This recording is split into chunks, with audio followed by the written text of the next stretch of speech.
अस्सलामुअलैकुम। उम्मीद करनी है तुसी सारे खैरियत नाल होवोगे। बाबा फरीद कहते ने ये दुनिया एक जंगल है। इस जंगल च कुछ जिहड़े है वो रब नूं लभन दे है ते कुछ लोहार वांगू सिर्फ लकड़ियां कट्ठियां करन दे है अंगियारे बनाउण वास्ते। बाबा फरीद दे जीवन दे बारे जिहड़े विचार ने अज असी ज्ञानी संत सिंह मस्कीन होरां कोल उन्हां दी कथा दे विच सुणांगे। बहुत वधिया कथा है, सो चल के कथा सुणने फिर करने उसते विचार। गो। बुढ़ा होया शेख फरीद, कंबण लगी दे जे 100 वरियां जीवना भी तन हो सीखे। सूफी संत बाबा फरीद जिन्हां दी बिरही कूक इन्हां सलोकां विच झलक रही है, उन्हां दी तड़प इन्हां ही सलोकां विच प्रगट हो रही है। मानो ये सलोक एक तड़पण दा रूप ने, बिरहे दा रूप ने, बैराग दा रूप ने। इस तो पता चलता है कि बाबा फरीद अपने जीवन नूं कितनी ततिक्षा विच, कितनी गहरी तपस्या विच ढाल के संत बने, फकीर बने, अल्लाह दे प्यारे बने। मनुख दे अंदर जीवन दी लालसा सब तो बड़ी प्रबल है। प्रथम लालसा जीवन दी है, फिर जीवन लई सब कुछ मंगना। मूल मंग जीवन दी है, और इतना वड्डा जीवन जो गिणती तो भी परे है, जिसका जिक्र गुरु नानक देव जी महाराज भी कर देंदे ने कि जे जुग चारे आर जा होर दसोनी होए, 4 जुगां वर्गी आयु हो जाए। और सिर्फ इतनी लंबी आयु ही नहीं, बहुत दूर दराज तक नौखंड पृथ्वी विच नाम की चर्चा भी होवे, मशहूरी भी होवे, इज्जत मान मर्यादा लई सारे नाल चलन और हर थां ते सन्मान मिले। प्रथम चाहत जीवन दी, फिर जीवन वास्ते सब कुछ दी चाहत। बाबा फरीद इस सलोक दे राही अपनी बिरद काया नूं सामने रख के जगत नूं इंज उपदेश देंदे ने। बुढ़ा होया शेख फरीद, कंबण लगी दे। बिरद अवस्था हो गई है, शरीर पुराना हो गया है, हथ पैर सिर देही कंबण लग पई है।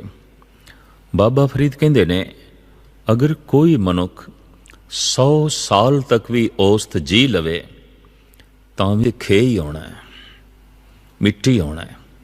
भाव कितना भी लंबा जी लवे, अंजाम ते यही है, खाक होना, मिट्टी होना।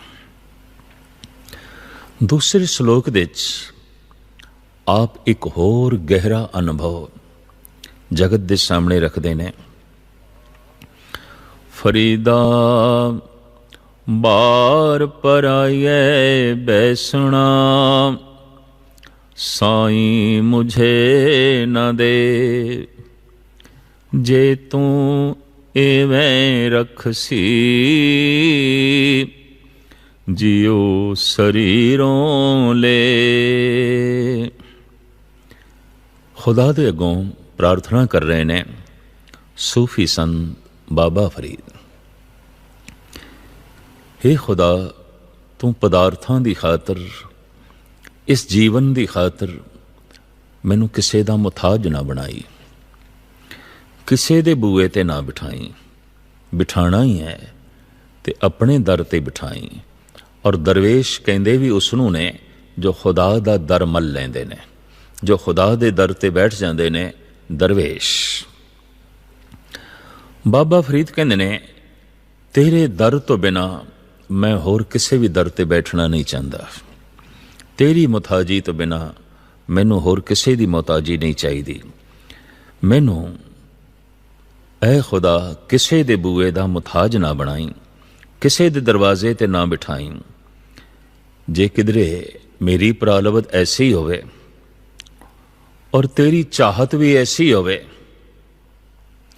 तो फिर मेरी मंग ये है, जे तू इवें रख सी ये जियों सरेरों ले, फिर इस शरीर दे चों जीव ले ले। फिर मैं इसे जीवन नालों मौत नूं तरजीह देना, फिर मैं मरना कबूल कर लवांगा, किसी दे बूए ते बैठना कबूल नहीं। कंद कुहाड़ा सिर घड़ा वण के सर लोहार, फरीदा हों लोड़ी सो अपना,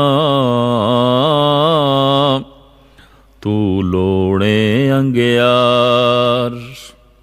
पुराना जमाना लोहारां नूं कोलियां दी लोड़ पैंदी सी, लोहे नूं गर्म करन लई, लोहे नूं ढालण लई।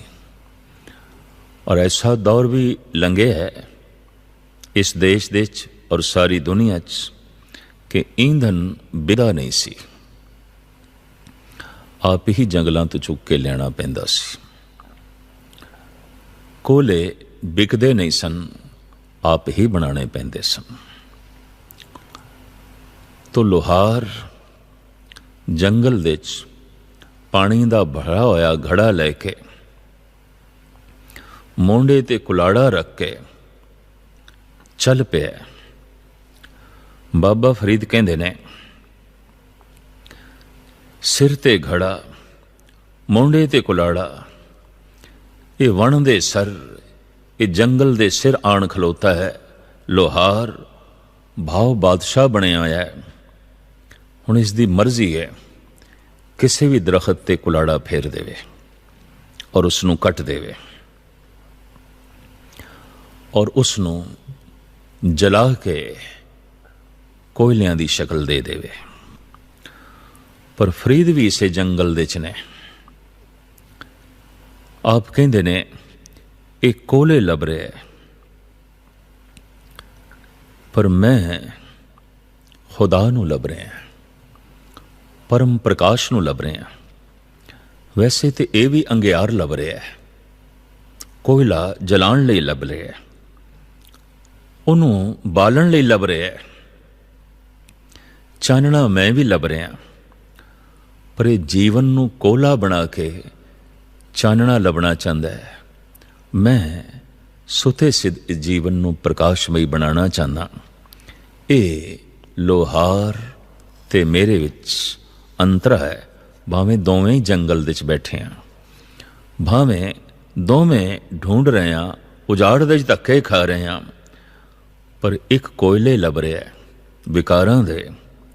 मैं लभ रहा परमात्मा नूं, परम प्रकाश नूं।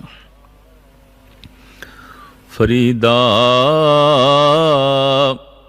इक ना आटा अगला, इक ना नहीं लोण, अगे गए सिंजाप सन, चोटां खासी कौन।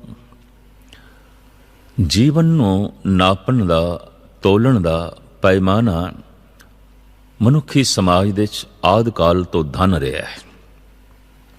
जिस कोल धन है ये महान है, जिस कोल बहुत सारियां महल माड़ियां ने ये महान ने। ये नापण तोलण दा पैमाना है।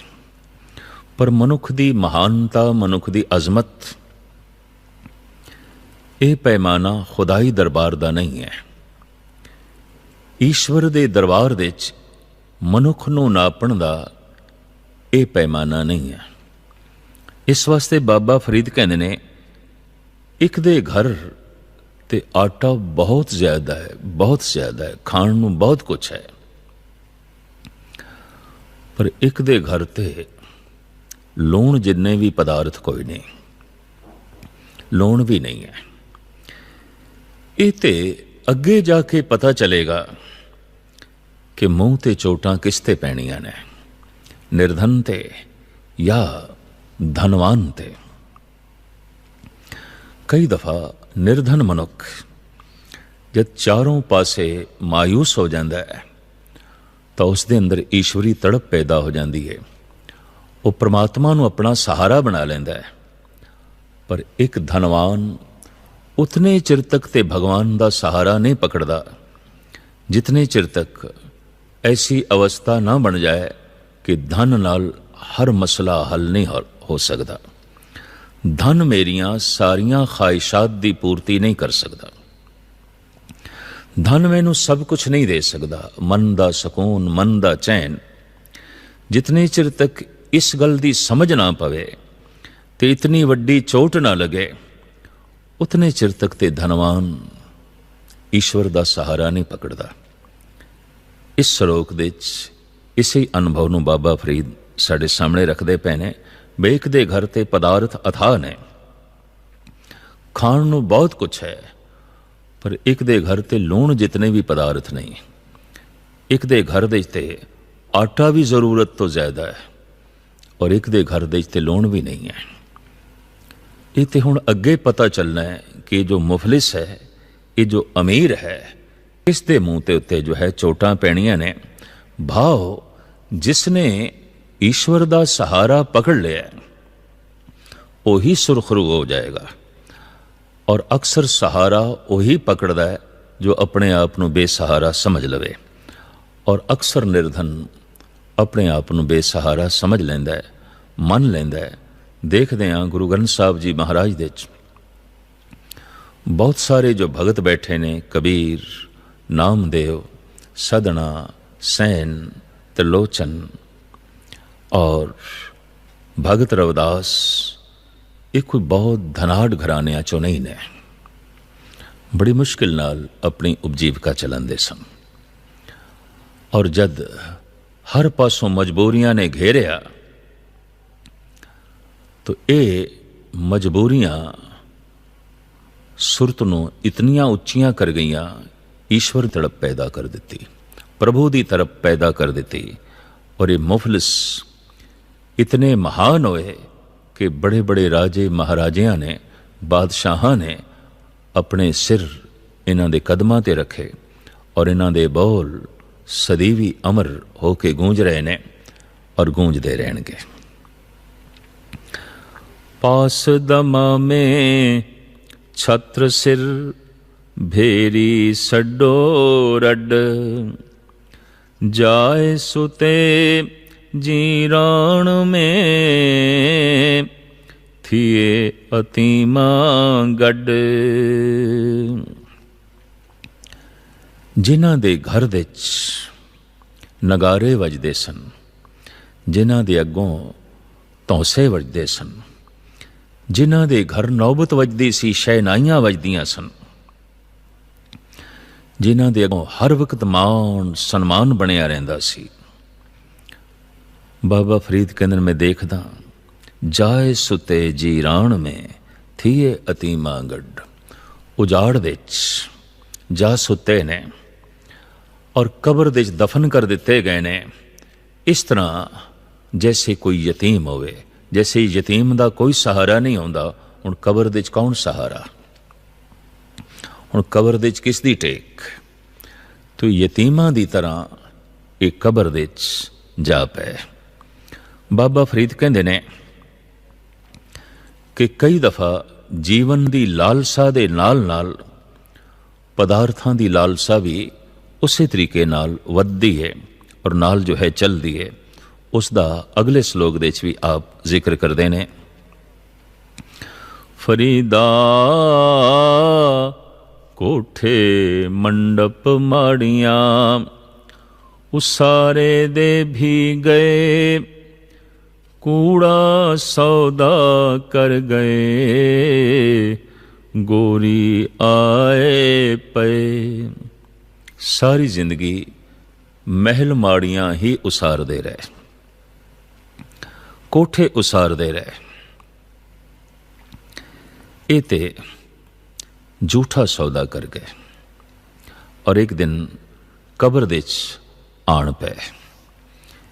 ਵਾਸਤਵਿਕ ਇਹ ਸੌਦਾ ਸੱਚਾ ਸੌਦਾ ਨਹੀਂ ਹੈ। ਸੱਚਾ ਸੌਦਾ ਉਹ ਹੀ ਹੈ ਜਿਸ ਦਾ ਫਲ ਪਰਲੋਕ ਦੇ 'ਚ ਵੀ ਮਿਲੇ, ਮਰਨ ਤੋਂ ਬਾਅਦ ਵੀ ਪ੍ਰਾਪਤ ਹੋਵੇ। ਤੇ ਜਿਹੜਾ ਸੌਦਾ ਕਰੀਏ ਸਭ ਕੁਝ ਇੱਥੇ ਹੀ ਰਹਿ ਜਾਏ, ਇਸ ਨੂੰ ਬਾਬਾ ਫਰੀਦ ਕਹਿੰਦੇ ਨੇ ਇਹ ਤੇ ਕੂੜਾ ਸੌਦਾ ਹੋਇਆ। ਸਿਰਫ ਥੋੜਾ ਜਿਹਾ ਲੋਕ ਦੇ ਜਸ ਪ੍ਰਾਪਤ ਹੋ ਗਿਆ, ਪਰਲੋਕ ਤੇ ਵਿਗੜ ਗਿਆ। ਤੋ ਪਰਲੋਕ ਸਵਾਰਨ ਤੇ ਬਾਬਾ ਫਰੀਦ ਜ਼ੋਰ ਦੇ ਰਹੇ ਨੇ। ਫਰੀਦਾ ਖਿੰਤੜ ਮੇਖਾਂ ਅਗਲੀਆਂ, ਜਿੰਦ ਨਾ ਕਾਈ ਮੇਖ, ਵਾਰੀ ਆਪੋ ਆਪਣੀ, ਚਲੇ ਮਸਾਇਖ ਸੇਖ। ਸਰੀਰ ਦੇ ਉੱਤੇ ਜੋ ਚੋਲਾ ਪਹਿਨਿਆ, ਇਹਨੂੰ ਤੇ ਟਾਕੀਆਂ ਲਾਈਆਂ ਜਾ ਸਕਦੀਆਂ ਨੇ। ਅਗਰ ਇਹ ਫਟ ਜਾਏ ਤਾਂ ਤਰੋਪਾ ਲਾਇਆ ਜਾ ਸਕਦਾ ਹੈ, ਸੀਤਾ ਜਾ ਸਕਦਾ ਹੈ। ਪਰ ਸਰੀਰ ਦੇ ਚੋਂ ਜਦ ਜਿੰਦ ਨਿਕਲਦੀ ਹੈ, ਇਹਨੂੰ ਕਿਸ ਤਰ੍ਹਾਂ ਤਰੋਪਾ ਲਾਈਏ, ਇਹਨੂੰ ਕਿਵੇਂ ਟਾਕੀ ਲਾਈਏ, ਇਸ ਨੂੰ ਸਰੀਰ ਦੇ ਨਾਲ ਕਿਵੇਂ ਸੀਏ ਕਿ ਇਹ ਜਿੰਦ ਕਾਇਆ ਦਾ ਤਿਆਗ ਨਾ ਕਰੇ, ਸਰੀਰ ਚੋਂ ਨਾ ਨਿਕਲੇ। ਤਾਂ ਬਾਬਾ ਫਰੀਦ ਕਹਿੰਦੇ ਨੇ ਵਾਕਈ ਜਿੰਦ ਤੇ ਕਾਇਆ ਨੂੰ ਕੋਈ ਮੇਖ ਨਹੀਂ ਲੱਗਦੀ, ਕੋਈ ਟਾਕੀ ਨਹੀਂ ਲੱਗਦੀ। ਆਪਣੀ ਆਪਣੀ ਵਾਰੀ ਦੇ ਨਾਲ ਬੜੇ ਬੜੇ ਮਸ਼ਾਇਖ, ਸ਼ੇਖ, ਮੁਦੱਬਰ, ਉਲਮਾ, ਔਲੀਆ ਆਖਿਰ ਕਬਰਾਂ ਤੱਕ ਹੀ ਪਹੁੰਚਦੇ ਨੇ। ਬਸ ਆਪਣੀ ਆਪਣੀ ਵਾਰੀ ਨਾਲ ਹੀ ਜੋ ਹੈ ਸਾਰੇ ਚੱਲਦੇ ਨੇ। ਫਰੀਦਾ ਦੋ ਦੀਵੇ ਬਲੰਦਿਆਂ, ਮਲਕ ਬੈਠਾ ਆਏ, ਗੜ ਲਈ ਤਾਂ ਘਟ ਲੁੱਟਿਆ, ਦੀਵੜੇ ਗਿਆ ਬੁਝਾਏ। ਅੱਖਾਂ ਦੋ ਦੀਵੇ ਜਗ ਰਹੇ ਸਨ ਕਿ ਮੌਤ ਨੇ ਆ ਕੇ ਦਰਸ਼ਨ ਦੇ ਦਿੱਤੇ। ਇਹ ਮੌਤ ਦਾ ਫਰਿਸ਼ਤਾ ਅਜਰਾਇਲ ਸਾਹਮਣੇ ਆ ਗਿਆ। ਅਨੁਭਵੀ ਪੁਰਸ਼ ਐਸਾ ਕਹਿੰਦੇ ਨੇ ਕਿ ਮੌਤ ਜੀਵਦਿਆਂ ਜੀ ਦਿਖਾਈ ਦੇਣ ਲੱਗ ਪੈਂਦੀ ਹੈ। ਮਰਨਾ ਅਗਰ 2-4 ਦਿਨ ਬਾਅਦ ਹੋਵੇ ਤਾਂ ਮਨ ਪਹਿਲੇ ਹੀ ਮਾਯੂਸ ਹੋ ਜਾਂਦਾ ਹੈ, ਉਦਾਸੀ ਘੇਰ ਲੈਂਦੀ ਹੈ ਔਰ ਉਹ ਸੋਚਦਾ ਹੈ ਲਾਜ਼ਮੀ ਕੋਈ ਵੱਡੀ ਘਟਨਾ ਘਟਣ ਵਾਲੀ ਹੈ, ਮਨ ਤੇ ਬੋਝ ਹੈ। ਕਈਆਂ ਨੂੰ ਐਸਾ ਮਹੀਨਾ 2 ਮਹੀਨਾ ਵੀ ਪ੍ਰਤੀਤ ਹੋਣ ਲੱਗ ਪੈਂਦਾ ਹੈ। ਪਰ ਜੋ ਨਿਰਮਲ ਆਤਮਾ ਨੇ, ਪਵਿੱਤਰ ਆਤਮਾਵਾਂ ਨੇ, ਉਹਨਾਂ ਨੂੰ ਤੇ 6 ਮਹੀਨੇ ਸਾਲ ਮੇਲੇ ਪਹਿਲੇ ਵੀ ਦਿਖਾਈ ਦੇ ਜਾਂਦਾ ਹੈ। 6-6 ਮਹੀਨੇ ਪਹਿਲੇ, ਸਾਲ ਪਹਿਲੇ ਪਤਾ ਚੱਲ ਜਾਂਦਾ ਹੈ ਕਿ ਰੁਖਸਤ ਹੋ ਜਾਣਾ ਹੈ, ਚਲੇ ਜਾਣਾ ਹੈ। ਇਸੇ ਦਾ ਹੀ ਜ਼ਿਕਰ ਕਰ ਰਹੇ ਨੇ ਬਾਬਾ ਫਰੀਦ। ਅੱਖਾਂ ਦੇ 2 ਦੀਵੇ ਤੇ ਜਲ ਰਹੇ ਸਨ, ਬਲ ਰਹੇ ਸਨ, ਚਾਨਣਾ ਮੌਜੂਦ ਸੀ, ਬਾਹੋਂ ਅੱਖਾਂ ਖੁੱਲੀਆਂ ਸਨ। ਮਲਕ ਬੈਠਾ ਆਏ, ਮੌਤ ਦਾ ਫਰਿਸ਼ਤਾ ਆ ਗਿਆ, ਜਮਦੂਤ ਆ ਗਏ। ਔਰ ਐਸਾ ਵੇਖਿਆ ਗਿਆ, ਕਈਆਂ ਨੂੰ ਇਹ ਦ੍ਰਿਸ਼ ਦਿਖਾਈ ਦੇਂਦੇ ਨੇ, ਪਰ ਦੇਂਦੇ ਨੇ ਅੰਤਿਮ ਸਮੇਂ। ਔਰ ਸਿਰਫ ਉਸੇ ਨੂੰ ਹੀ ਦਿਖਾਈ ਦੇਂਦੇ ਨੇ ਜਿਸ ਤੇ ਘਟਨਾ ਘਟਣ ਵਾਲੀ ਹੁੰਦੀ ਹੈ, ਦੂਸਰੇ ਨੂੰ ਦਿਖਾਈ ਨਹੀਂ ਦਿੰਦੇ। ਇਸ ਵਾਸਤੇ ਮਰਦੇ ਹੋਏ ਮਨੁੱਖ ਨੇ ਅੱਜ ਤੱਕ ਕੋਈ ਇਸ ਤਰ੍ਹਾਂ ਦੇ ਪ੍ਰਤੱਖ ਪ੍ਰਮਾਣ ਮੁਹੱਈਆ ਨਹੀਂ ਕੀਤੇ ਜਿਸ ਤੋਂ ਦੂਸਰਿਆਂ ਨੂੰ ਯਕੀਨ ਹੋ ਜਾਏ ਕਿ ਇਹ ਕੀ ਵੇਖ ਰਿਹਾ ਹੈ ਔਰ ਕਿੱਧਰ ਜਾ ਰਿਹਾ ਹੈ। ਸੰਤ ਜਨ ਅਵਤਾਰੀ ਪੁਰਸ਼ਾਂ ਨੂੰ ਜੋ ਆਪਣੇ ਜੀਵਨ ਦੇ 'ਚ ਇਹ ਸਭ ਕੁਝ ਦਿਖਾਈ ਦੇ ਜਾਂਦਾ ਹੈ, ਉਹ ਆਪਣੇ ਬੋਲਾਂ ਰਾਹੀਂ, ਉਹ ਆਪਣੇ ਬਚਨਾਂ ਰਾਹੀਂ ਜਗਤ ਨੂੰ ਸੰਦੇਸ਼, ਉਪਦੇਸ਼ ਦਿੰਦੇ ਰਹਿੰਦੇ ਨੇ। ਆਪ ਕਹਿੰਦੇ ਨੇ ਅੱਖਾਂ ਦੇ 2 ਦੀਵੇ ਤੇ ਜਲ ਰਹੇ ਸਨ, ਪਰ ਮੌਤ ਦਾ ਫਰਿਸ਼ਤਾ ਆ ਗਿਆ, ਗੜ ਲੀਤਾ ਘਟ ਲੁੱਟਿਆ, ਦੀਵੜੇ ਗਿਆ ਬੁਝਾਏ। आखिर उसने किले दे अंदर प्रवेश किया, सारे प्राण लुट लए, सारी जीवन शक्ति लुट लई ते अखां दे दोवें दीवे बुझा के चला गया। ऐसा तूफान जिसने दोवें दीवे बुझा के रख दिते, जिंदगी मौत दे च बदल गई। फरीदा वेख कपाए जे थिया, जे सिर थिया तिलाए, कम्मा दे अर काग दे कुन्ने कोए ले आए। मंदे अमल करेंदियां ए सजाए तिनाए। जिन्हां ने जीवन दे कोई भी शुभ कर्म नहीं किया, अशुभ ही करते रहे, और वो हर कर्म अशुभ है जिस नाल दूसरे नूं चोट पहुंचे। किसी दे तन नूं चोट पहुंचे, किसी दे मन नूं चोट पहुंचे, किसी दी अर्थ व्यवस्था नूं चोट पहुंचे, किसी दी इज्जत मान मर्यादा असमत नूं चोट पहुंचे। जिस कर्म तो दूसरे नूं चोट पहुंचे, ये मंदा अमल है, ये अशुभ कर्म है, और मनुख करीबन करीबन हर वक्त तैयार ही है दूसरे नूं चोट पहुंचाई, बस सिर्फ इसनूं मौका मिलना चाहिए।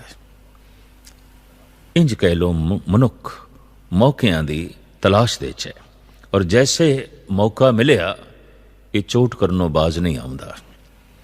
कोई तन ते चोट करदा है, कोई मन ते चोट करदा है, कोई दूजे दी अर्थ व्यवस्था ते चोट करदा है, और कोई किसी दी इज्जत असमत मान मर्यादा ते चोट कर देंदा है। ऐसे जिहड़े मंदे अमल करन वाले लोग ने, उन्हां नूं किहड़ी सज़ा मिलदी है? मंदे अमल करेंदियां ए सजाए ते ना है किहड़ी? वो आप दूसरी पंक्ति दे वर्णन करते हैं। 3 पंक्तियां दे श्लोक। दूसरी है कम्मा दे अर काग दे कुन्ने कोए ले आए। आपने ये उदाहरण दिते ने कमाद, जिमें गन्ने नूं वेलण दे च पीसते ने, जिमें कागज़ नूं मल मल के बनाया जाता है। पुराने जमाने च ताड़ी दे दरख्त तो बांस तो हत्थां नाल बनाया जाता सी, तो ताड़ी दा बुरादा बनाना और इस तरह बांस नूं पीसना। फिर कुन्ने कुंडी जिस दे च साग भाजी बनाई दी मिट्टी दी बनी हुई, अग ते पई है और सड़ सड़ के काली हो रही है, और फिर कोयले अग दे च पा के राख कीते जा रहे हैं। इस तरह की सज़ा उन्हां नूं मिलदी है जो सारी जिंदगी मन दे अमलों दे जो है बतीत करते हैं। भाव जीवन दे दुख ही दुख बनिया रहिंदा है। हर वक्त वो तपे रहिंदे ने गम दे नाल, हर वक्त उत्ता दे वेलणे दे फसे रहिंदे ने, और हर वक्त अग दे उत्ते ही मानो बैठे ने। ऐसा उन्हां नूं जो है प्रतीत होंदा है। बाबा फरीद कहंदे ने ये ते सजावां ने, मनुख कर्मां अनुसार भोगदा रहिंदा है, और इस तो शिक्षा की लेनी है। कोई ऐसा कर्म ना करिए कि कागज की तरह, कमाद की तरह ते कुन्नी की तरह जलना पवे, सड़ना पवे या पीड़े जाइए। बाबा फरीद अगे चल के अपनी हालत इंज बयान करते हैं। फरीदा कन मुसल्ला सूफ गल, दिल काती गुड़वात, बाहर दिसे चानना, दिल अंधियारी रात। कई मनुखों को धार्मिक लिबास ते होंदा है, धार्मिक जीवन नहीं आउंदा। धर्म दा शिंगार ते होंदा है, धर्म नहीं आउंदा। अगर धर्म नहीं है तो शिंगार है, ਇਸ ਨੂੰ ਧੰਨ ਗੁਰੂ ਅਰਜਨ ਦੇਵ ਜੀ ਮਹਾਰਾਜ ਫਰਮਾਨ ਕਰਦੇ ਨੇ, ਨਾਮ ਬਿਨਾ ਜੇ ਤਾ ਵਿਵਹਾਰ, ਜਿਉ ਮਿਰਤਕ ਮਿਥਿਆ ਸਿੰਗਾਰ। ਅਗਰ ਮੁਰਦੇ ਨੂੰ ਸ਼ਿੰਗਾਰ ਦਈਏ, ਸੋਹਣੇ ਗਹਿਣੇ ਪਵਾ ਦਈਏ, ਸੁੰਦਰ ਬਸਤਰ ਪਹਿਨਾ ਦਈਏ, ਸੁਗੰਧੀਆਂ ਉਸਦੇ ਸਾਰੇ ਤਨ ਤੇ ਲਾ ਦਈਏ, तो सारी मेहनत अकारत व्यर्थ। ये सुगंधी, ये शिंगार, ये सुहपण उसकी बदबो, उसकी कुरूपता नूं, उसकी मुरदमी नूं छुपा नहीं सकेगा।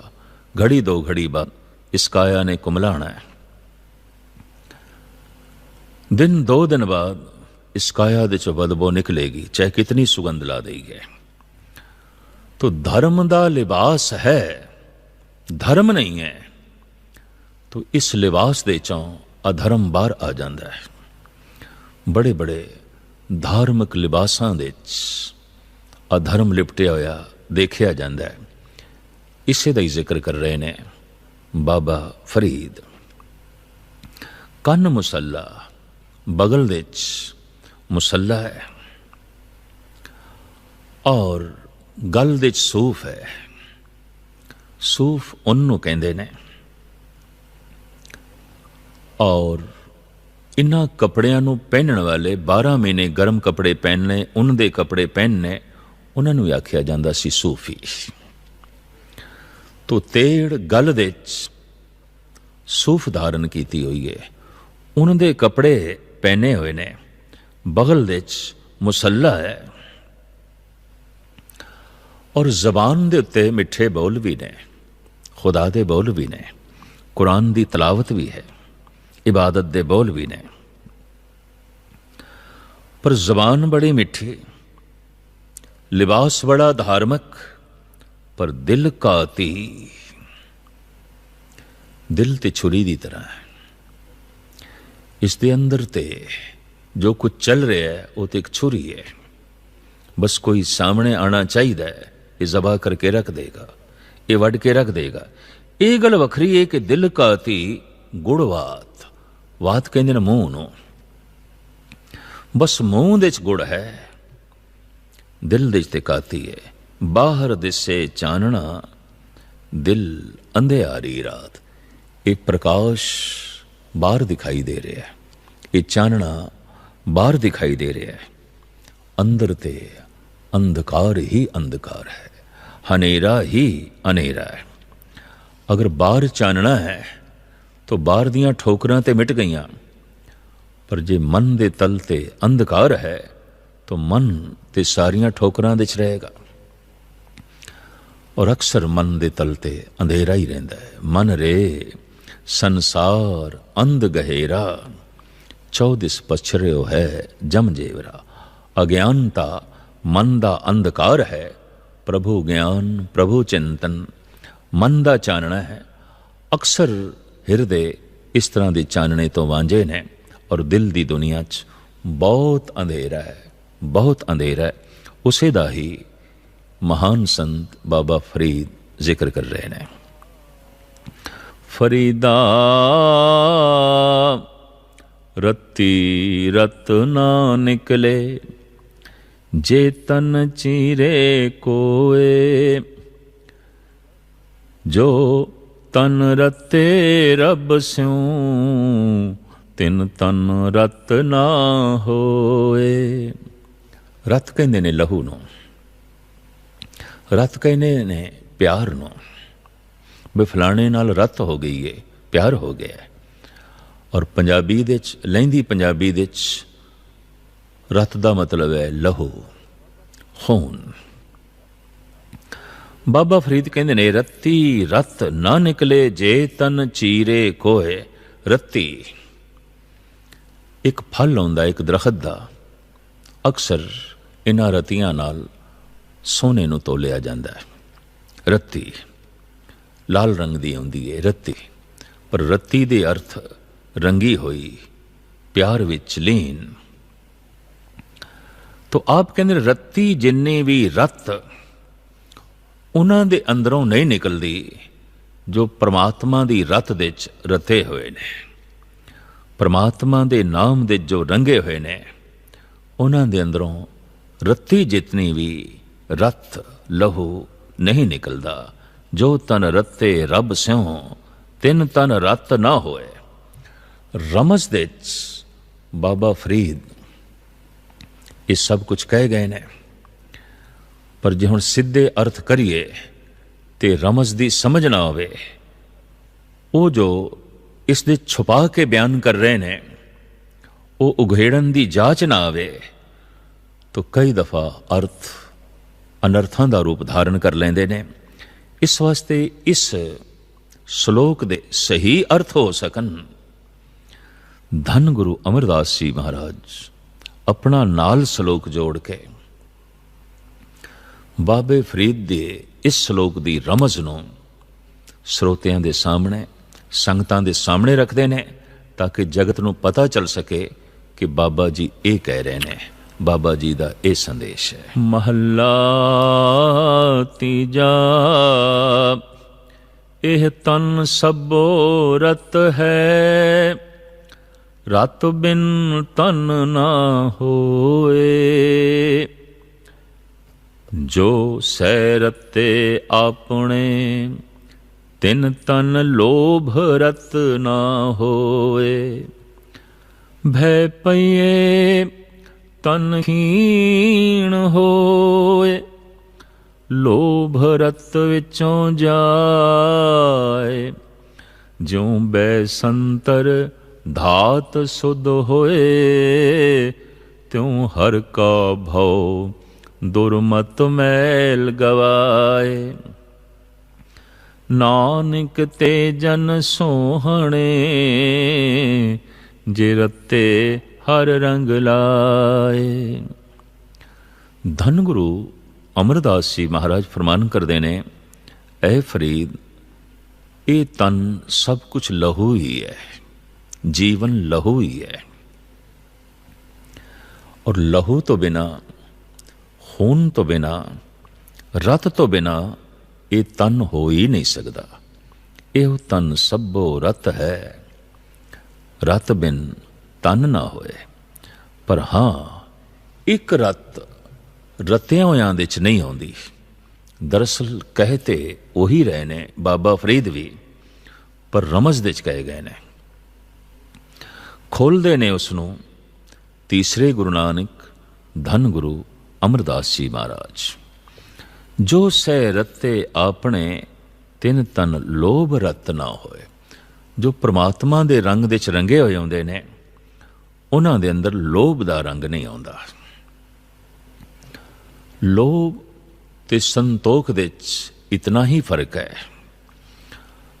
लोभी कदी संतुष्ट नहीं आउंदा, और संतुष्ट कतई लोभी नहीं आउंदा।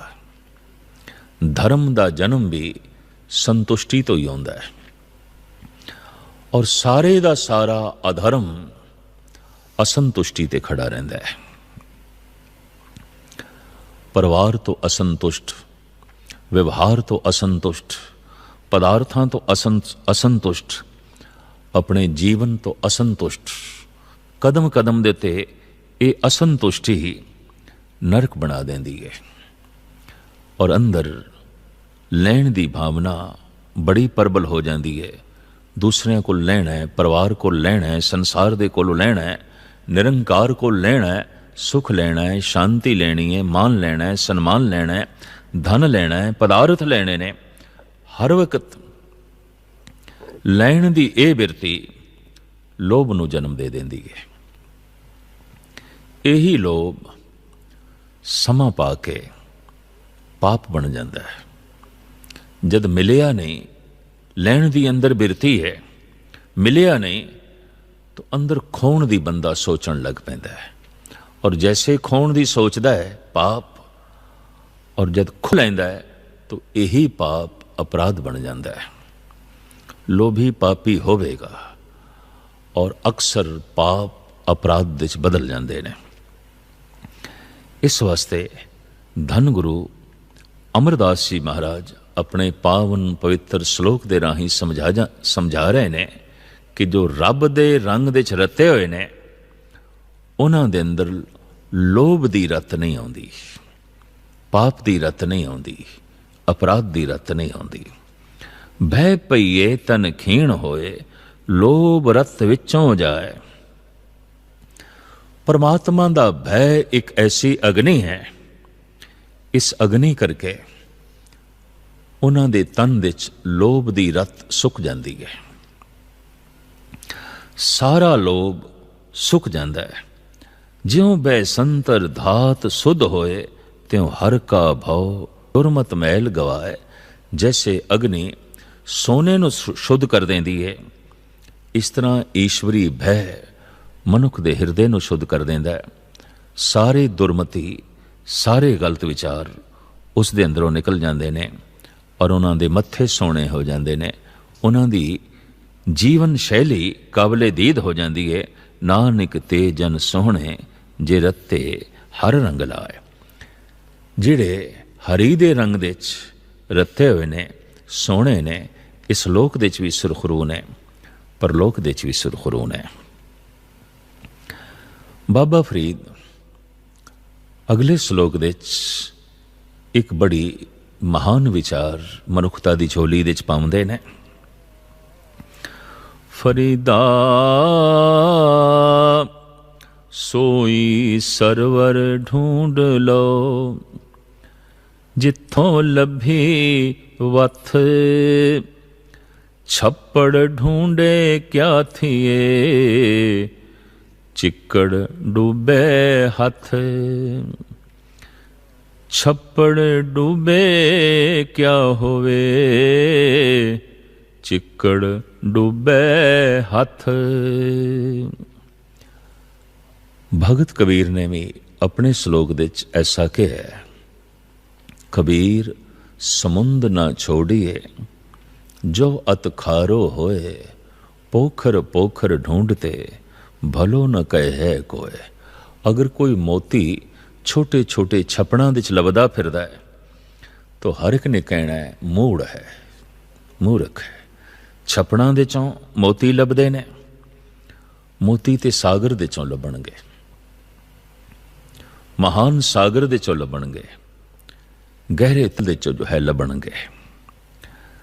तो बाबा फरीद अपने पावन पवित्र श्लोक दे राही कह रहे ने, फरीदा सोई सरवर ढूंढ लो, ओ सागर लभ ले। उस समुंदर दी तलाश कर, जिथों तैनू नाम दी वत,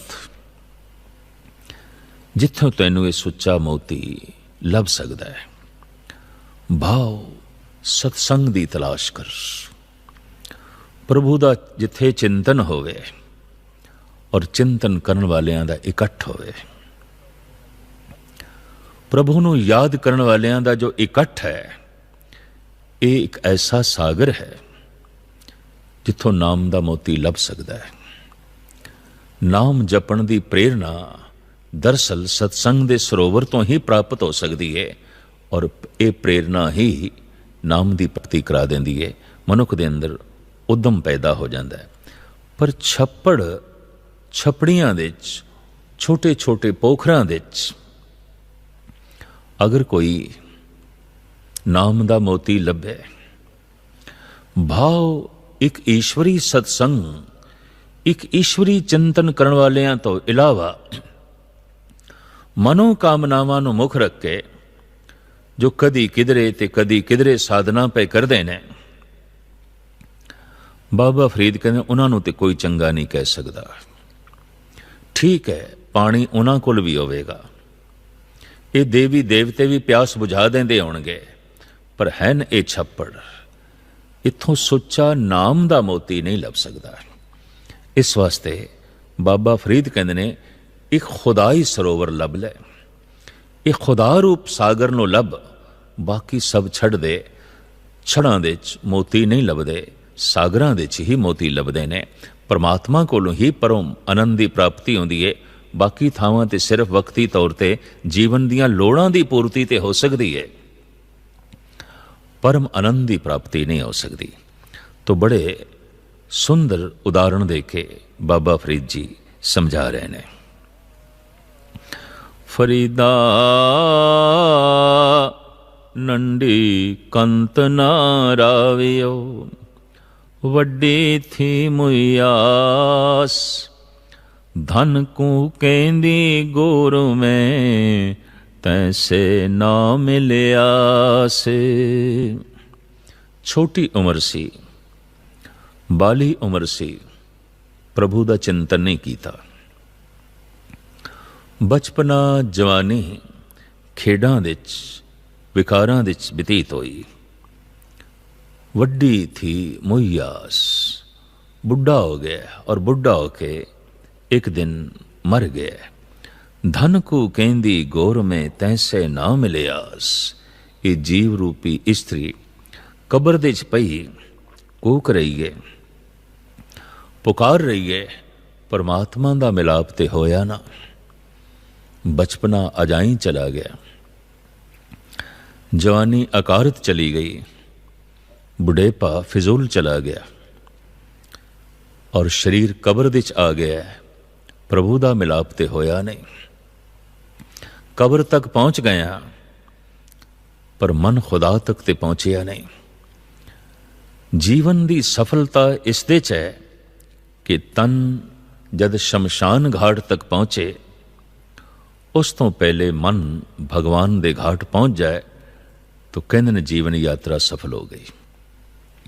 सफल सफल भई सफल यात्रा, आवन जान रहे मिले सादा। तन कब्र तक पहुंचे, उस तो पहले रूह खुदा तक पहुंच जाए तो जिंदगी सफल, जीवन सफल। तन कब्र तक पहुंच गया, रूह खुदा तक पहुंची नहीं तो इस्लामी ख्याल के रूहां कब्र दे च पईयां रहिंदियां ने। तो आप कह रहे ने ये कब्र दे च पई जिंद निमाणी ये रूह कूक रही है, पुकार रही है, हे खुदा तेरा मिलाप ते होया ना। और मिलाप तो बिना मैं कब्र दे च आ गई, तेरा मिलना ते नसीब होया नहीं। तन ने कब्र तक आना सी, मैं तेरे घर पहुंचना सी, पर तन दे नाल मैं भी कब्र दे च आ गया। तेरे घर तक पहुंचना नहीं होया, जिंदगी अजाई चली गई, व्यर्थ चली गई।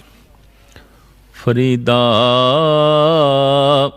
सिर पलिया, दाढ़ी पली, मुच्छा भी पलियां, रे मन गहले बावरे, माणे क्या रलियां। देखते सही सिर दे केस चिट्टे हो गए ने, दाढ़ा भी चिट्टा हो गया है और मुच्छां भी चिट्टियां हो गई ने। बुढ़ेपे ने जिस्म दे उत्ते अपनी मौर ला दी है, अपनी छाप ला दी है, पर तू अजे भी जवानी दे रंग तमाशे लब रहे हैं।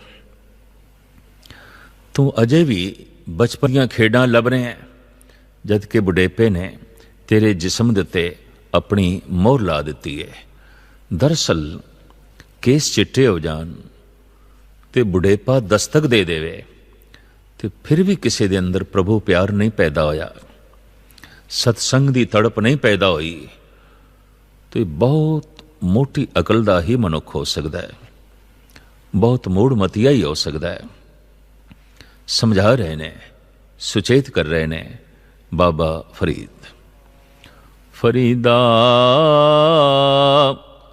कोठे धुखण केतड़ा, फिर नींदड़ी निवार, जो दे लदे गाणवे, गए विलाड़ विलाड़। दिन थोड़े ही ने, इन्हां नूं वलचा के ना गवा, विला विला के झूठियां तसलियां दे के इन्हां दिनां नूं बतीत ना कर। जिंदगी कोई बहुत लंबी नहीं है और मनुख कोठे दे उपर कोई बहुत लंबी दौड़ नहीं दौड़ सकता। मकान दी छत है, उस दे ते मनुख कितना क दौड़ेगा। बस जितनी एक दौड़ मकान दी छत दी हो सकती है उतनी ही ये जिंदगी है, इस तो ज्यादा नहीं है। लेकिन मनुख ऐसा सोचता मैं दौड़दा ही रवांगा, जमीन मुक्केगी नहीं। ठीक है, जमीन बहुत वड्डी होवेगी, पर तेरा जीवन ते नहीं है जिवें कोठे दी छत, जिवें मकान दी छत। और इस दे उत्ते कितना क दौड़ेगा। फरीदा कोठे दुखण के तड़ा, कोठे दे उपर कितनी भज दौड़ हो सकती है, कितनी लंबाई तू तय कर लवेगा, आखिर मुक्केगी। तो सुचे तो फिर नींदड़ी निवार, अचेतपणे दा त्याग कर और प्रभु दा चिंतन कर। ये जिहड़े थोड़े दिन तैनू लब्बे ने, इन्हां दिनां नू समय नू झूठी तसल्ली दे के ना गवा। अक्सर मनुख सुपनियां दे च ही रहिंदा है और जिंदगी नू झूठी तसल्ली दे के समा पास करी जा रहे है, वक्त पास करी जा रही है। और इस तरह एक दिन शरीर कोठे तो थल्ले आण पैंदा है, जिंदगी मुक जाती है, मंजिल नसीब नहीं आती, जीवन का जो मुद्दा सी उसकी प्राप्ति नहीं आती। फरीदा कोठे मंडप माड़ियां, एत न लाई चित, मिट्टी पई अतोलवी, कोई न होसी मित। मनुख जीवन धन तो बाद महल माड़ियां नाल ज्यादा प्यार पांदा है। तो आप समझा रहे ने, कोठे मंडप माड़ियां इत न लाए चित। जिन्हां नूं असीं त्यागी कह देंदे आ, जिन्हां नूं असीं बैरागी कह देंदे आ, जिन्हां नूं असीं संत कह देंदे आ, इन्हां दे भी चित कोठे मंडप माड़ियां दे ची ने।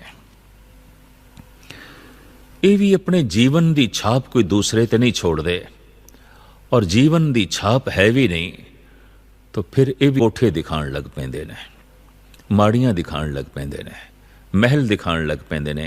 ये साडे महल, ये साडा आश्रम, ये साडे कोठे। चित ते सी परमात्मा नाल जोड़न लई चित जुड़ गया कोठियां नाल, महल माड़ियां नाल। और कई मनुख बड़े शौक नाल जिवें अपना मकान दिखांदे ने, गृहस्थी अपना घर दिखांदे ने, ऐ कमरा वेखो, ऐ कमरा वेखो, ये चौबारा वेखो, ये दूसरी मंजिल वेखो, ये तीसरी मंजिल वेखो। बस इस तरह ही अज दे फकीर कोठी दिखांदे ने, माड़ियां दिखांदे ने, दीवारां दिखांदे ने, और रंगे होया और उसरे होया पत्थर ते इट्टां ही दिखांदे ने। इस तो ही पता चलता है कि फकीर कित्थे खड़ा है। जिथे गृहस्थी खड़ा है उत्थे ही फकीर खड़ा है। तो आप समझा रहे ने, फरीदा कोठे मंडप माड़ियां एत न लाई चित, मिट्टी पई अतोलवी, कोई ना हो सीमित। जब तू कबर दे पवेगा तो तोल के मिट्टी तेरे ऊपर नहीं पाई जाएगी, अथा मिट्टी पाई जाएगी, बिना तोलियां पाई जाएगी, और तू दब के रह जाएगा। उठना तेरे वस दी हुण गल नहीं होवेगी। मिट्टी दे थल्ले तू दबिया जाए, उस तो पहले अपनी रूह लई ओ महल तलाश कर, ओ घर तलाश कर, जिस दे चो तैनू कोई कढ़ ना सके और जिथे तू सदी भी रह सके। अगां चल के फिर इस विचार नू विस्तार सहित बाबा फरीद इन समझाते ने। फरीदा मंडप माल न लाए, मर्ग सताणी चित धर, साई जाए समाल, जिथे ही तो वंजना। कोठियां दे विच, महल माड़ियां दे विच अपना चित ना ला, ਮਰਗ ਸਤਾਣੀ ਚਿਤ ਧਰ, ਕਬਰ ਨੂੰ ਚੇਤੇ ਰੱਖ, ਮੌਤ ਨੂੰ ਚੇਤੇ ਰੱਖ। ਔਰ ਇਹ ਇੱਕ ਹਕੀਕਤ ਹੈ ਕਿ ਕਾਲ ਚਿੰਤਨ ਹੀ ਅਕਾਲ ਦਾ ਚਿੰਤਨ ਬਣਦਾ ਹੈ। ਮਨੁੱਖ ਨੂੰ ਜਿਸ ਦਿਨ ਆਪਣਾ ਅੰਤ ਦਿਖਾਈ ਦੇਵੇ ਤਾਂ ਅੰਤ ਹੀ ਬੇਅੰਤ ਦੇ ਨੇੜੇ ਹੈ। ਗੁਰੂ ਨਾਨਕ ਨੇ ਤੇ ਸ਼ਰਤ ਲਾ ਦਿੱਤੀ ਕਿ ਪਹਿਲਾ ਮਰਨ ਕਬੂਲ, ਜੀਵਨ ਕੀ ਛੜ ਆਸ, ਹੋਏ ਸਬਨ ਕੀ ਰੇਨ ਕਾ, ਤੋ ਆਓ ਹਮਾਰੇ ਪਾਸ। ਜੀਵਨ ਦੀ ਲਾਲਸਾ ਨੂੰ ਇੱਕ ਪਾਸੇ ਰੱਖ ਕੇ ਮੌਤ ਨੂੰ ਚੇਤੇ ਰੱਖ। ਔਰ ਜਿਤਨਾ ਕਿਸੇ ਨੂੰ ਮੌਤ ਚੇਤੇ ਆਵੇਗੀ ਉਤਨਾ ਸੰਸਾਰ ਬੇਮੈਨੀ ਹੁੰਦਾ ਜਾਏਗਾ। ਜਿਤਨਾ ਕੋਈ ਕਾਲ ਦਾ ਚਿੰਤਨ ਕਰੇਗਾ उतना ही संसार व्यर्थ प्रतीत होवेगा। और जैसे कोई दिन रात मौत का चिंतन करे तो इस जीवन तो उदास हो जाएगा, संसार तो उदास हो जाएगा। और जैसे एक दफ़ा संसार तो मुंह मोड़िया तो मुंह खुदा की तरफ हो जाएगा, परमात्मा की तरफ हो जाएगा। इस वास्ते बाबा फरीद कहते ने तू कबर नूं चेते रख, कोठियां नूं महल माड़ियां नूं नहीं, साई जाए समाल जिथे ही तो वंजणा। आखिर जिस घर दे तू जाना है, जिथे तू पहुंचना है, जिथे तेरा सदीवी वसेवा हो सकता है, कोशिश कर उस थां ते पहुंचण दी और उस थां नूं संभालण दी। अगां फिर यही उपदेश दूसरे रूप दे बाबा फरीद साड़ी झोली दे पाउंदे ने। फरीदा जिन्नी कमी नाहे गुण, ते कमड़े विसार, मत शर्मिंदा थी वही, साईं दे दरबार। ਉਹ ਕੰਮ ਜਿਨ੍ਹਾਂ ਦੇ 'ਚ ਕੋਈ ਗੁਣ ਨਹੀਂ ਹੈ, ਉਹ ਕਿਰਤ ਜਿਸ ਦੇ 'ਚ ਕੋਈ ਅਧਿਆਤਮਕ ਲਾਭ ਨਹੀਂ ਹੈ, ਉਹ ਬੋਲ, ਉਹ ਵੇਖਣਾ, ਉਹ ਸੁਣਨਾ, ਉਹ ਕਰਨਾ ਜਿਸ ਵਿੱਚ ਕੋਈ ਗੁਣ ਨਹੀਂ, ਸਮਾਂ ਅਜਾਈ ਜਾਂਦਾ ਹੈ, ਜੀਵਨ ਸ਼ਕਤੀ ਅਜਾਈ ਜਾਂਦੀ ਹੈ। ਇਸ ਤਰ੍ਹਾਂ ਦੇ ਕੰਮਾਂ ਨੂੰ ਭੁਲਾਉਣ ਦੀ ਕੋਸ਼ਿਸ਼ ਕਰ, ਇਸ ਤਰ੍ਹਾਂ ਦੇ ਕੰਮਾਂ ਨੂੰ ਤਿਆਗਣ ਦੀ ਕੋਸ਼ਿਸ਼ ਕਰ, ਤਾਂ ਫਿਰ ਤੂੰ खुदा दे दरबार दे शर्मिंदा नहीं होवेगा, शर्मसार नहीं होवेगा, तेनू मान मिलेगा। मत शर्मिंदा थी वही, साईं दे दरबार। मता किधरे तू साईं दे दरबार दे शर्मसार होवें तो ऐसा मौका ना बना।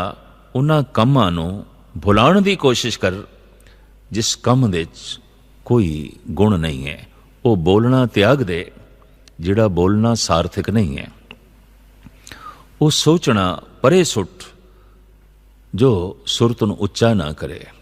वो सुनना भी त्याग दे जिस नाल सुरत नीवीं जांदी होवे। ऐसे हर कर्म नूं परे सुट जो रूह नूं पस्ती दे च लै जान, जिंदगी नूं पस्ती दे च लै जान। अगर ऐसा है तो फिर खुदा दे दरबार दे सिवाय शर्मसारी दे और कुछ भी नहीं। इस वास्ते बाबा फरीद कहते ने इस तरह के सारे कम्मां नूं भुलाण दी कोशिश कर ताकि खुदा दे दरबार दे तू शर्मसार ना होवें। फरीदा साहिब दी कर चाकरी। किस तरह ये सुरखरू होवे ते खुदा तो मान प्राप्त कर सके, वो किहड़े कर्म ने? ऐसा की शुभ है जिस नाल जीवन सार्थक हो जाए? तो आप दस रहे ने। फरीदा साहिब दी कर चाकरी, दिल दी लाए भरान, दरवे सानू लोड़िए रुखां दी जीरान। दिल दे च भरम नूं त्याग के उस खुदा दी चाकरी कर। तो परमात्मा दी चाकरी की है? वो अदृश्य है, व्यापक सता है, सर्वशक्तिमान है। ਸਾਡੀ ਚਾਕਰੀ ਦੀ ਉਸ ਨੂੰ ਕੀ ਲੋੜ ਹੈ। ਅਗਰ ਦੇਖਿਆ ਜਾਏ ਤਾਂ ਪਰਮਾਤਮਾ ਸਾਡੀ ਚਾਕਰੀ ਕਰ ਰਿਹਾ, ਸੂਰਜ ਬਣ ਕੇ ਸਾਨੂੰ ਰੋਸ਼ਨੀ ਦੇ ਰਿਹਾ ਹੈ, ਹਵਾ ਬਣ ਕੇ ਸਾਨੂੰ ਪ੍ਰਾਣ ਦੇ ਰਿਹਾ ਹੈ, ਅੰਨ ਬਣ ਕੇ ਸਾਨੂੰ ਜ਼ਿੰਦਗੀ ਦੇ ਰਿਹਾ ਹੈ, ਧਰਤੀ ਬਣ ਕੇ ਸਾਨੂੰ ਟਿਕਾਣਾ ਦੇ ਰਿਹਾ ਹੈ, ਪਾਣੀ ਬਣ ਕੇ ਸਾਨੂੰ ਜੀਵਨ ਦੇ ਰਿਹਾ ਹੈ। ਕਦਮ ਕਦਮ ਦਿੱਤੇ ਪਰਮਾਤਮਾ ਸਾਡੀ ਸੇਵਾ ਦੇ ਜੁਟਿਆ ਹੋਇਆ ਹੈ। ਔਰ ਅਕਸਰ ਸੇਵਾ ਕਮਜ਼ੋਰ ਦੀ ਹੁੰਦੀ ਹੈ, ਪਰਮਾਤਮਾ ਦੇ ਸਾਹਮਣੇ ਅਸੀਂ ਕਮਜ਼ੋਰ ਹਾਂ। ਇੱਕ ਮਾਸੂਮ ਬੱਚਾ ਹੈ, ਮਾਂ ਬਾਪ ਸੇਵਾ ਕਰ ਰਹੇ ਨੇ, ਉਸਦੀ ਨਹਿਲਾ ਰਹੇ ਨੇ, ਧੁਲਾ ਰਹੇ ਨੇ, ਉਹਦੇ ਕੱਪੜੇ ਬਦਲ ਰਹੇ ਨੇ, ਉਹਨੂੰ ਖੁਰਾਕ ਮੁਹੱਈਆ ਕਰਕੇ ਦੇ ਰਹੇ ਨੇ। ਮਾਂ ਵੀ ਔਰ ਪਿਤਾ ਵੀ ਇਸ ਮਾਸੂਮ ਬੱਚੇ ਦੀ ਸੇਵਾ ਦੇ ਜੁਟੇ ਨੇ। जैसे बच्चा राजा बन गया है, बच्चा मालिक है और माँ बाप गुलाम बने हुए ने, सेवक बने हुए ने। सहजे सहजे माँ बाप बुढ़े हो गए ने, कमज़ोर हो गए ने, बच्चा जवान हो गया, शक्तिशाली हो गया, ताकतवर हो गया, तो सियाणे कहते हुण बच्चे का फर्ज है माँ बाप की सेवा करे, क्योंकि माँ कमज़ोर हो गई है, पिता कमज़ोर हो गया। तो परमात्मा दे सामने असी बालक हाँ, कमज़ोर हाँ, निमाणे हाँ, निताणे हाँ। परमात्मा ते साड़ी चाकरी दे, साड़ी सेवा दे जुटिया होया है। पर इत्थे फिर चाकरी दा की मतलब है? गुरबाणी दी व्याख्या गुरबाणी ही कर दी है बड़े सोहने ढंग नाल। पातशाह दी बाणी कह रही है, हर की टहल कमावणी जपिए प्रभ का नाम। तो प्रभु का नाम जपना ही प्रभु की सेवा है, या इंज कह लो ये फिर अपनी ही सेवा है। जद भी कोई प्रभु का नाम जपदा है तो प्रभु शक्तिशाली है, जपण वाला भी शक्तिवान हो जाता है। परमात्मा महान है, परमात्मा नूं याद करने वाला भी महान हो जाता है। परमात्मा समदृष्ट है तो परमात्मा का चिंतन करने वाला भी समदृष्ट हो जाता है। और परमात्मा दयालु है, प्रभु चिंतन करने वाला भी दया की मूर्ति हो जाता है। इस तरह उस शक्तिशाली का जप करके, जप करने वाला भी शक्तिशाली हो जाता है। तो परमात्मा मनुख की लोड़ है, असी परमात्मा की लोड़ नहीं हाँ। साड़ी लोड़ परमात्मा है, वो साड़ी गर्ज है। इस वास्ते बाबा फरीद कहते ने, मन दे चों भरम हटा के खुदा दा चिंतन कर, खुदा दी सेवा कर। और ये सेवा इस तरह कर दरवेश बन के। और दरवेश कैसा होंदा है? दरवेशां नूं लोड़िए रुखां दी जीरां। जिहड़ा जिगरा दरख्तां दा है, धुप आप सहार रहे ने, छां दूसरे नूं दे रहे ने, वट्टे ते सोटियां आप सहार रहे ने, फल दूसरे नूं दे रहे ने, कट के भी दूसरे दे कम आ रहे ने, जो इसनूं कट देवे उसदे कम आउंदे ने। इस तरह दा बन जा। इतना वड्डा जिगरा, दुख खुद सहेड़ के जगत नूं सुख दे। अपने अंदर सहन शक्ति पैदा कर, जैसे कि रुखां दे अंदर है। तां ही तू खुदा नूं कबूल हो सकेगा, खुदा नूं प्रवान हो सकेगा, और खुदा दे बूहे ते तैनू बैठना नसीब हो सकेगा। और तू सही मैनियां दे दरवेश बन जाएगा। कहंदे ने उसनूं दरवेश जो दर मल के बैठ गया, जो बूहा मल के बैठ गया। और ਗਿਆਨੀ ਸੰਤ ਸਿੰਘ ਮਸਕੀਨ ਜੀ ਦੀ ਬਹੁਤ ਵਧੀਆ ਕਥਾ ਸੀਗੀ, ਜਿਹਦੇ ਵਿੱਚ ਬਾਬਾ ਫਰੀਦ ਦੇ ਜੀਵਨ ਬਾਰੇ ਜਿਹੜੇ ਵਿਚਾਰ ਹੈ ਉਹ ਦੱਸਣ ਦੇ ਸੀਗੇ ਕਿ ਬਾਬਾ ਫਰੀਦ ਦਾ ਇਹ ਕਹਿਣਾ ਸੀਗਾ ਕਿ ਹਰ ਮਨੁੱਖ ਨੇ ਚਾਹੇ ਉਹ ਜਿੰਨੀ ਦੇਰ ਮਰਜ਼ੀ ਜੀ ਲਵੇ, ਅੰਜਾਮ ਉਹਦਾ ਖਾਕ ਹੈ, ਉਹਨੇ ਮਰ ਜਾਣਾ, ਮਿੱਟੀ 'ਚ ਮਿੱਟੀ ਹੋ ਜਾਣਾ। ਤੇ ਫਿਰ ਇਹਦੀ ਕਿਉਂ ਇੰਨੀ ਖੁਆਇਸ਼ ਕੀਤੀ ਜਾਂਦੀ ਹੈ? ਜਦ ਪਤਾ ਹੈ ਅੰਜਾਮ ਦਾ, ਲੰਮਾ ਜੀਵਨ ਜੀਣਾ ਹੀ ਹੈ। ਤੇ ਫਿਰ ਰੱਬ ਅੱਗੇ ਅਰਦਾਸ ਕਰਦੇ ਹੈ ਕਿ ਮੈਨੂੰ ਸਿਰਫ ਆਪਣੇ ਦਰ ਦੀ ਜਿਹੜੀ ਮੁਹਤਾਜੀ ਦੇਈ, ਕਿਸੇ ਹੋਰ ਦੇ ਦਰ ਦੀ ਮੁਹਤਾਜੀ ਨਾ ਦੇਈ, ਮੈਨੂੰ ਉਹ ਮਨਜ਼ੂਰ ਨਹੀਂ ਹੈ। ਅਗਰ ਕਿਸੇ ਹੋਰ ਦੇ ਦਰ ਦੀ ਮੁਹਤਾਜੀ ਦੇਣੀ ਹੈ ਤੇ ਇਹਦੇ ਨਾਲ ਮੈਨੂੰ ਮੌਤ ਕਬੂਲ ਹੈ। ਬਹੁਤ ਗਹਿਰੀ ਗੱਲ ਸੀਗੀ। ਐਸੀ ਸੀਗੀ ਜਿਹੜੀ ਅੱਜ ਕੱਲ੍ਹ ਦੇ ਦੌਰ 'ਚ ਹਰ ਇੱਕ ਨੂੰ ਇਸ ਦੀ ਜ਼ਰੂਰਤ ਹੈ, ਕਿਉਂਕਿ ਅੱਜ ਕੱਲ੍ਹ ਦੇ ਦੌਰ 'ਚ ਹਰ ਕੋਈ ਜਿਹੜਾ ਵਾ ਦੁਨੀਆਦਾਰ ਹੋ ਕੇ ਜੀ ਰਿਹਾ ਹੈ। ਰੱਬ ਦੀ ਖੁਸ਼ੀ ਕੀ ਹੈ, ਰੱਬ ਦੀ ਕੀ ਮਰਜ਼ੀ ਹੈ, ਅਸੀਂ ਇਸ ਦੁਨੀਆ 'ਚ ਕਿਸ ਮਕਸਦ ਲਈ ਆਏ ਹਾਂ, ਉਹ ਕਿਸੇ ਨੂੰ ਨਹੀਂ ਪਤਾ। ਸਿਰਫ ਇੱਕ ਹੀ ਮਕਸਦ ਹੈ ਕਿ ਅੱਗੇ ਤੋਂ ਅੱਗੇ ਨਿਕਲਣਾ। ਦਿਨ ਵੀ ਇਸੇ ਤਰ੍ਹਾਂ ਗੁਜ਼ਰ ਜਾਂਦਾ ਔਰ ਰਾਤ ਵੀ ਇਸੇ ਤਰ੍ਹਾਂ ਹੀ ਗੁਜ਼ਰ ਜਾਂਦੀ ਹੈਗੀ ਹੈ। ਗਿਆਨੀ ਸੰਤ ਸਿੰਘ ਮਸਕੀਨ ਹੋਰਾਂ ਦੀ ਮੈਂ ਇੱਕ ਕਥਾ ਦੇ ਵਿੱਚ ਸੁਣਿਆ ਸੀ, ਉਹਨਾਂ ਨੇ ਕਿਹਾ ਸੀਗਾ ਕਿ ਅੰਮ੍ਰਿਤ ਵੇਲਾ ਉਹ ਵੇਲਾ ਹੈ ਜਿਹੜਾ ਕਿ ਰੱਬ ਦਾ ਵੇਲਾ ਹੈ। ਅਗਰ ਅਸੀਂ ਉਸ ਟਾਈਮ ਉਹਦਾ ਕਥਾ ਕੀਰਤਨ ਨਹੀਂ ਸੁਣਾਂਗੇ, ਉਹਦਾ ਨਾਮ ਨਹੀਂ ਜਪਾਂਗੇ, ਤੇ ਫਿਰ ਅਸੀਂ ਉਸ ਦੀ ਜਿਹੜੀ ਵੇਲਾ ਵੈ ਉਹਦੇ 'ਚ ਖਿਆਨਤ ਕਰਾਂਗੇ, ਔਰ ਖਿਆਨਤ ਕਰਨਾ ਗੁਨਾਹ ਹੈ। ਤੁਹਾਨੂੰ ਅਗਰ ਕਿਸੇ ਨੇ ਕੋਈ ਚੀਜ਼ ਫੜਾਈ ਹੈ, ਉਹਨੂੰ ਸੌਂਪੀ ਹੈ, ਤੇ ਤੁਹਾਡਾ ਕੰਮ ਹੈ ਕਿ ਤੁਸੀਂ ਉਹਨੂੰ ਪੂਰੀ ਇਮਾਨਦਾਰੀ ਦੇ ਨਾਲ ਹਿਫਾਜ਼ਤ ਨਾਲ ਉਹਨੂੰ ਰੱਖੋ। ਪਰ ਜੇ ਤੁਸੀਂ ਇਸਤੇਮਾਲ ਕਰ ਲੈਂਦੇ ਹੋ ਤਾਂ ਤੁਸੀਂ ਖਿਆਨਤ ਕੀਤੀ। ਔਰ ਅੰਮ੍ਰਿਤ ਵੇਲਾ ਰੱਬ ਦਾ ਵੇਲਾ, ਅਗਰ ਉਸ ਟਾਈਮ ਉਹਨੂੰ ਨਹੀਂ ਪੁਕਾਰਿਆ ਜਾਂਦਾ ਤੇ ਫਿਰ ਉਹਦੇ ਵੇਲੇ 'ਚ ਅਸੀਂ ਖਿਆਨਤ ਕਰਨੇ ਔਰ ਖਿਆਨਤ ਕਰਕੇ ਅਸੀਂ ਗੁਨਾਹ ਕਰਨੇ ਹੈਗੇ। ਇਹ ਜਿਹੜਾ ਅਸੀਂ ਰੋਜ਼ ਕਰੀਦਾ ਆਪਣੀ ਜ਼ਿੰਦਗੀ 'ਚ, ਅਸੀਂ ਆਪਣੀ ਜ਼ਿੰਦਗੀ ਇੰਨੀ ਮਸਰੂਫ ਬਣਾ ਲਈਏ ਕਿ ਹਰ ਚੀਜ਼ ਵਾਸਤੇ ਨਹੀਂ ਟਾਈਮ ਹੈਗਾ, ਤੇ ਰੱਬ ਦੀ ਜ਼ਾਤ ਵਾਸਤੇ ਨਹੀਂ ਹੈ, ਰੱਬ ਨੂੰ ਪੁਕਾਰਨ ਵਾਸਤੇ ਨਹੀਂ ਹੈ ਸਾਡੇ ਕੋਲ ਟਾਈਮ ਹੈਗਾ। ਇਸੇ ਤਰ੍ਹਾਂ ਉਹਨਾਂ ਨੇ ਬਾਬਾ ਫਰੀਦ ਜੀ ਦੀ ਇੱਕ ਹੋਰ ਮਿਸਾਲ ਪੇਸ਼ ਕੀਤੀ ਕਿ ਉਹ ਇਸ ਦੁਨੀਆ ਨੂੰ ਜੰਗਲ ਕਰਾਰ ਦਿੰਦੇ ਹੈ। ਉਹਨਾਂ ਦੇ ਨਜ਼ਦੀਕ ਇਹ ਦੁਨੀਆ ਇੱਕ ਜੰਗਲ ਹੈ, ਜਿਹਦੇ ਵਿੱਚ ਜਿਹੜਾ ਵੈ ਲੋਹਾਰ ਉਹ ਵੀ ਆਇਆ ਹੈ ਲੱਕੜੀਆਂ ਕੱਟਣ ਵਾਸਤੇ, ਲੱਕੜਹਾਰਾ, ਜਿਹਦਾ ਮਕਸਦ ਲੱਕੜੀਆਂ ਕੱਟ ਕੇ ਕੋਇਲਾ ਬਣਾਉਣਾ। ਜਦ ਕਿ ਇਸੇ ਜੰਗਲ 'ਚ ਮੇਰੇ ਵਰਗੇ ਜਿਹੜੇ ਆ ਉਹ ਰੱਬ ਨੂੰ ਤਲਾਸ਼ ਕਰਨ ਦੇ। ਦੋਨਾਂ ਦਾ ਮਕਸਦ ਜੀਵਨ ਰੋਸ਼ਨ ਕਰਨਾ, ਕਿਉਂਕਿ ਕੋਇਲੇ ਨਾਲ ਵੀ ਜੀਵਨ ਰੋਸ਼ਨ ਹੁੰਦਾ ਔਰ ਰੱਬ ਦੀ ਯਾਦ ਨਾਲ ਵੀ ਜੀਵਨ ਰੋਸ਼ਨ ਹੁੰਦਾ। ਪਰ ਰੱਬ ਦੀ ਯਾਦ ਨਾਲ ਜਿਹੜਾ ਜੀਵਨ ਰੋਸ਼ਨ ਹੁੰਦਾ ਹੈ ਨਾ, ਉਹ ਮਰਨ ਤੋਂ ਬਾਅਦ ਵੀ ਰੋਸ਼ਨੀ ਦਿੰਦਾ ਰਹਿੰਦਾ ਹੈਗਾ।